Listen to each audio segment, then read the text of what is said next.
लेना। आजकल कोई 10वीं का परीक्षा होता, किसी से भीख नहीं मांगना पड़ता ना, बाकी सारा चीज आपको स्कूल से ही लेना पड़ेगा। दोस्तों आप सभी का फिर से स्वागत है टकला नेता पॉडकास्ट शो में। और आज हमारे साथ बैठे हैं 10वीं कक्षा के टॉपर चोमू जी। तो चलिए चोमू जी अपने बारे में बताइए। आप इस बार 10वीं क्लास का परीक्षा में टॉप किए हैं, सबसे ज्यादा अंक लाकर आप ये साबित कर दिए कि आप एक होनहार स्टूडेंट है। तो आप इसके बारे में क्या कहना चाहते हैं? आखिर कैसे आपके अंदर इतना हिम्मत आया और इतना जुनून आया जो आप इतना अच्छा से पढ़ लिख के इतना अच्छा अंक लेके आए परीक्षा में और अपने माँ बाप का नाम रोशन किए? कैसा लग रहा है आपको? हर न्यूज़ चैनल पे आपके बारे में चर्चा हो रहा है और अखबार में भी आपका फोटो वोटो छप रहा है। जनता को बताइए कैसे ये मोटिवेशन आपके अंदर आया, जनता जानना चाहती है। हाँ मैं बता रहा हूँ, लेकिन उससे पहले टकला नेताजी आपका बहुत बहुत शुक्रिया जो आपने मुझे अपने पॉडकास्ट शो में आने का मौका दिया। अरे चोमू जी मेरा तो शो है, हमको तो किसी न किसी को बुलाना ही पड़ता है। अभी आपके बारे में काफ़ी ज़्यादा चर्चा हो रहा है, आप ट्रेंडिंग टॉपिक है, इसीलिए आपको बुलाया है। बताइए कैसे आखिर आपके अंदर इतना मोटिवेशन आया जो इतना अंक आप ले आए पढ़ लिख के? जनता को बताइए कहाँ से ये जोश आता है आप लोग के अंदर, कैसे आप लोग इतना अच्छा अच्छा अंक ले आते हैं? हम तो जब कक्षा 4 का परीक्षा दे रहे थे ना, तब भी हमको परीक्षा हॉल में जाने में डर लग रहा था, लेकिन आप तो 10वीं क्लास का परीक्षा जो सबसे टफ माना जाता है उस परीक्षा में इतना अच्छा अंक लेके आया, कैसे आखिर ये संभव हुआ? ये बात तो मुझे खुद नहीं समझ में आ रही है, ये संभव कैसे हुआ। मुझे अभी भी भरोसा नहीं हो रहा कि मैं 10वीं क्लास की परीक्षा में टॉप कर गया हूँ और आज पूरे कद्दूपुर में मेरे बारे में चर्चा हो रही है। क्यों नहीं विश्वास हो रहा है? यह हकीकत है, आप टॉपर है 10वीं क्लास में, आप टॉपर है, इसीलिए तो आपको शो में बुलाया गया है। अरे आप रोने क्यों लग गए? आप तो टॉप किए हैं ना, तो फिर रो क्यों रहे? ये रोने का समय नहीं, हंसने का समय है। अरे टकला नेताजी हम रोए नहीं तो क्या करे? हाँ क्या करे? आपको पता है मेरा बाबूजी 1 महीना पहले गुजर गया, देहांत हो गया उनका, मर गए मेरे पापा, छोड़ कर चले गए ये दुनिया, हमको अकेला छोड़ दिए। अरे रे रे, ये तो हमको पता ही नहीं था, माफ़ कीजिएगा, दुख हुआ ही सुन के कि आपके पिताजी गुजर गए। लेकिन इसमें घबराने वाला बात नहीं है, समझे? जो भी आया है धरती पे वो एक न एक दिन तो जाएगा ही, कोई पहले जाता है कोई लेट से जाता है। लेकिन आप तो 10वीं कक्षा में अच्छा नंबर ला के टॉप किए हैं, आपको तो सोचना ही नहीं चाहिए। अरे क्या होगा इस अंक का? क्या होगा इस अंक का? क्या करेंगे रिजल्ट का हम? हैं? क्या करेंगे? पूरा घर का प्रेशर मेरे ऊपर आ गया। काहे भाई, आपके ऊपर पूरा घर का प्रेशर कैसे आ गया? अरे हम इकलौता बेटा है ना अपनी मम्मी का, मेरी मम्मी का तबीयत ठीक नहीं रहता, हम जॉब मांगने गए, हमको जॉब नहीं मिला, कहता तुमको आता ही क्या? हम अपना रिजल्ट दिखा के देखो हम 10वीं कक्षा में टॉप किए, 99.99% आया हमको, हमको जॉब दो। ऐसा हम बोले तो हमको बोलता अपना रिजल्ट से ना अपना पिछवाड़ा जाके साफ कर लेना, तुम्हारा रिजल्ट का क्या चार्ट डालना? पागल साले ऐसे बोल के हमको दुकान से निकाल दिया। अरे कौन बदतमीज ऐसा है? कौन बदतमीज ऐसा जैसा बात सब कर रहा है? उसका देह नहीं तोड़ देंगे? हमको नाम बताइए आप, कौन ऐसा बोला आपको? अरे नाम बता के क्या फायदा? एक आदमी बोला तब तो बोले, हम पूरा शहर घूमे नौकरी मांगने के लिए, हमको कोई नौकरी नहीं दिया मेरा रिजल्ट देख के, कहता है रिजल्ट का चार्ट डालेंगे, तुम्हारे अंदर बुद्धि है ही नहीं। तो आप बोले नहीं मेरे अंदर बुद्धि नहीं है, तो हम कैसे इतना नंबर लेके आ गए? बुद्धि है तब ना नंबर लेके आए हैं। अरे हम बोले तो बोलता ये नंबर तो आजकल किसी को भी आ जाता है, आजकल कोई 10वीं का परीक्षा होता है, आजकल तो हर स्कूल वाला अपना बच्चा का नंबर बढ़ा के दिखाना चाहता है ताकि वहाँ ज्यादा एडमिशन हो, तो बिजनेस हो गया। कोई प्रैक्टिकल नॉलेज है कुछ भी है तुमको? हमसे ऐसा पूछा। एक आदमी तो हमको बोला झाड़ू लगा के दिखाओ दुकान का, अगर झाड़ू बढ़िया से लगा लोगे तो वही काम दे देंगे, और सही बताए तो हमको झाड़ू भी नहीं लगाने आता है, हमको एक टाइम का खाना खाने में भी दिक्कत हो रहा है। बताइए मेरी माँ बीमार है, कैसे काम चलेगा? क्या फायदा ये 10 क्लास में पास होने का? मेरा पापा लाखों रुपया देता था हर साल पढ़ाई करवाने का, वो पैसा रख देता तो मेरा जीवन कट जाता, हम कुछ काम धंधा कर लेते, उसी से बिजनेस कर लेते। अब तो हमको सारा पैसा वेस्ट लग रहा है जो मेरे ऊपर खर्च हुआ, जो मेरे पापा मेहनत करके खर्च किए मेरे ऊपर, सब वेस्ट लग रहा है। हम दूसरा लोग को क्या बोलेंगे जो हमको काम नहीं दिया? हमको खुद ही लग रहा है हमको कुछ नहीं आता, हम नौकरी करेंगे भी, हमको अगर कोई दे दिया तो हम काम करेंगे क्या? हमको तो कुछ आता ही नहीं है। अब हमको लग रहा है हम पता नहीं क्या पढ़ रहे थे बचपन से। पहले हमको खुशी होता था जब हमको नंबर अच्छा आता था, तो पड़ोस वाली आंटी को मेरी मम्मी चिढ़ाती थी कि देखो मेरा बच्चा पढ़ने में तेज है, हमको गर्व होता था अपने ऊपर। आज पड़ोस वाली आंटी का बेटा कार में घूमता है और मेरे पास एक रोटी खाने का भी पैसा नहीं है, क्या फायदा इस रिजल्ट का? मेरा तो जिंदगी बर्बाद हो गया। अरे ऐसा नहीं होता, समझे? ऐसा नहीं होता है, माने आपको नौकरी नहीं मिला, लेकिन इसका अर्थ ये नहीं ना है कि आपका जो अंक आया है वो गलत है या फिर उससे आगे कुछ नहीं हो सकता है, उससे आपको बढ़िया कॉलेज में एडमिशन मिल सकता है। अरे वही तो, इससे हमको और पैसा खर्च करने का ऑप्शन मिल रहा है, बड़ा कॉलेज में जाएंगे तो ज्यादा पैसा देना होगा पढ़ाई करने का, फिर बड़ा स्कूल और बड़ा कॉलेज कमाएगा, लेकिन इस रिजल्ट से हमको पैसा कम मिलेगा। हमको भी तो पैसा चाहिए, टीवी में बुला के हमको कह रहा तुम होनहार है, तुम होनहार है, तुम कद्दूपुर का नाम रोशन किया ऐसा कह रहा है हमको,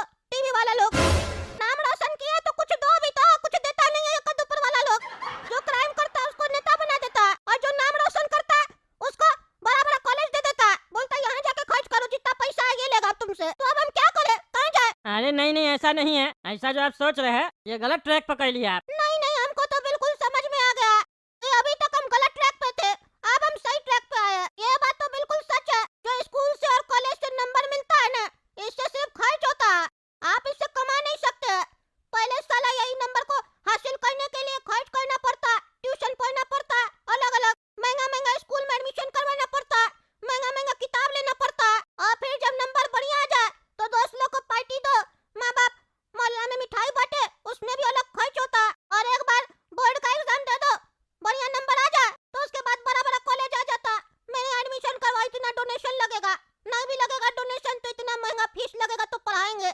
उसके बाद वहाँ भी अच्छा नंबर लाने के लिए पैसा खर्च करना पड़ता है।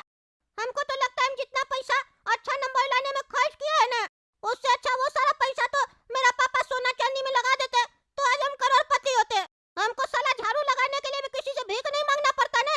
आज झाड़ू लगाने का भी काम नहीं दे रहा हमको, क्या फायदा ऐसा रिजल्ट का? नहीं पढ़ना हमको किसी कॉलेज में और नहीं स्कूल में। रिजल्ट के चक्कर में तो हम अपंग हो गए, अकल तो कुछ आया ही नहीं है। सही बोलता था मेरा दादाजी, गुरुकुल में पढ़ना चाहिए, स्कूल वगैरह में नहीं। आपको पता है मेरा स्कूल में नर्सरी एलकेजी यूकेजी में जो बच्चा पढ़ता है वो लोग पेंसिल से लिखता है, पता है कि नहीं? अरे हाँ हाँ, हमको पता है। बच्चा लोग पेंसिल से लिखता है।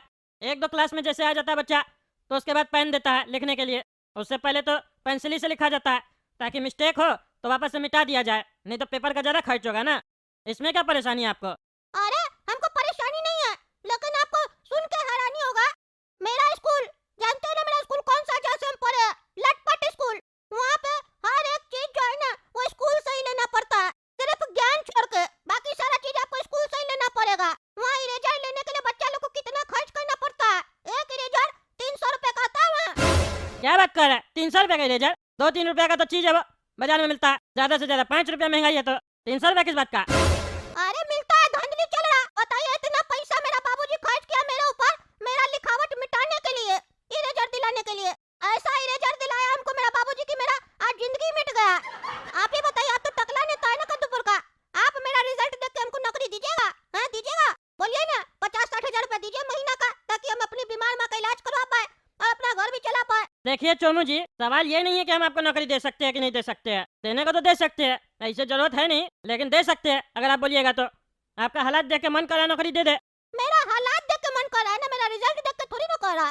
तारीफ तो मेरा रिजल्ट का हो रहा है ना कि हम 10वीं क्लास में 99.99% लाए हैं। इतना ही हम कद्दूपुर का नाम रोशन किए हैं तो हमको बढ़िया सैलरी मिलना चाहिए। 50-60 हजार तो हम छोटा सा शब्द बोले, कम से कम 5-6 करोड़ रुपया तो महीना मिलना चाहिए ना, क्योंकि हम इतना सारा विद्यार्थी में इकलौता बच्चा जो इतना अंक लेके आया। हालात देख के कह रहे नौकरी दीजिएगा, हालात देख के छोकरी दीजिएगा अपनी, हैं? तब देखिएगा कितना पैसा पॉकेट के अंदर, तब नहीं समझ में आ रहा।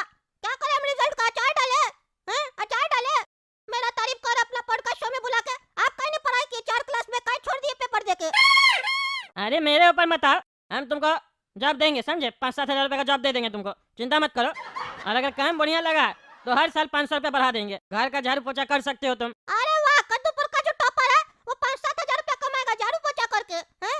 झाड़ू पोछा लगाने का हमको जॉब ऑफर कर है। इससे ज्यादा तो लेबर का बच्चा कमा लेता है महीना में, रोज का 500 रुपया लेता है, 15,000 महीना। तो क्या फायदा इतना पढ़ने लिखने का और 300 रुपया का इरेजर लेने का? अरे तो पढ़ना लिखना जरूरी होता है, समझे? अरे तो पढ़ाई लिखाई सही वाला करवाओ ना, जो जरूरी होता है। खुद का बच्चा तो विदेश में पढ़ा रहा है, तुम यहाँ लाखों रुपया फीस दे रहा, अपना बच्चा भी इसी स्कूल में भर्ती करो। तुम लोग तो जबरदस्ती का बिजनेस कर रहा है, हर चीज कहता है ये करना पड़ेगा, करना पड़ेगा, करना पड़ेगा, इसके लिए तुमको ये लेना पड़ेगा, लेना पड़ेगा, लेना पड़ेगा। एक एक करके हर सामान तुम लोग जबरदस्ती कहता है खरीदो खरीदो खरीदो, और जब पैसा खत्म हो जाता है हम लोग बोलते हैं हम लोग को भी नौकरी दो, नौकरी दो, नौकरी दो। तो फिर कहता है मेरिट कहाँ है? तो सर्टिफिकेट तुम काहे दिया था हमको 99.99% का? हम तो सोच के आए थे तुम्हारा पॉडकास्ट शो में तुम्हारा पोल खोलेंगे, साला झूठ मूठ का एक्टिंग करता है सफेद कुर्ता पहन के तुम। ए भाई ए, जरा से जरा बकवास करा, मानेंगे चाय झापा ना, बकवास भुला देंगे। 2 कौड़ी का लड़का तुमको अपना शो में बुला लिए, तुमको मेरा पाँव धो के पीना चाहिए, तुम साले मेरा बच्ची ला रहा है, मेरा बच्ची ला रहा है? तुम्हारा औकात क्या? 99.99% लेके आया, कहता है अक्ल नहीं है, अक्ल नहीं है। अक्ल आएगा कहाँ से? टॉपर है, बढ़िया कंपनी का ऐड लो, ऐड करो, बढ़िया कोचिंग का ऐड लो, ऐड करो कोचिंग के बारे में, बोलो लोग को, झूठ बोलो लोग को कि इस कोचिंग से हम पढ़े थे तब जाके इतना नंबर आया।